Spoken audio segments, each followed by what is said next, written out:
அன்பிற்குரியவர்களே, இன்றைக்கு வரை இந்த இந்திய மண்ணில் இந்து முஸ்லிம் என்கிற எந்த பாகுபாடும் இல்லாமல் ஆட்சி செய்து கொண்டிருக்கின்ற பெரும் வலி ஹதரத் காஜா முஹீனுத்தீன் சிஷ்டி அல் அஜ்மீரி கத்தசுல்லாஹு சுரஹுல் அசீஸ் அவர்களின் உருஸ் இன்றைய தினம். இரண்டு வழியிலும் அஹ்லு பைத்தை சார்ந்தவர்கள். தந்தை ஹதரத் ஹசன் ரதியல்லாஹு அன்ஹுவின் மூலம், தாய் ஹதரத் ஹுசைன் ரதியல்லாஹு அன்ஹுவின் மூலம். அவர்களின் கையை பிடித்து இஸ்லாத்திற்கு வந்தவர்களின் எண்ணிக்கை கிட்டத்தட்ட 90 லட்சம் பேர் இஸ்லாத்திற்கு வந்திருக்கிறார்கள். அதனால 1 கோடிக்கு ஒரு 10 லட்சம் தான் கம்மி.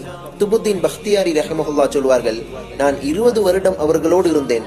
அவர்கள் தலகாணில தலைய வச்சு நான் பார்த்தது கிடையாது. அவ்வளவு பெரிய இறைநேசர். நோன்பு தடை செய்யப்பட்ட நாட்களை தவிர வருடம் முழுக்க நோன்பு வைப்பார்களாம். காலம் முழுக்க தண்ணீரிலே ரொட்டியை முக்கி சாப்பிட்ட பெருமகன் ஹதரத் காஜா முஹீனுத்தீன் சிஷ்டி அவர்களின் பொருட்டால் அன்பிற்குரியவர்களே, அல்லாஹ் நம் அனைவருடைய எல்லா விதமான தேவைகளையும் நிறைவேற்றி தர வேண்டும்.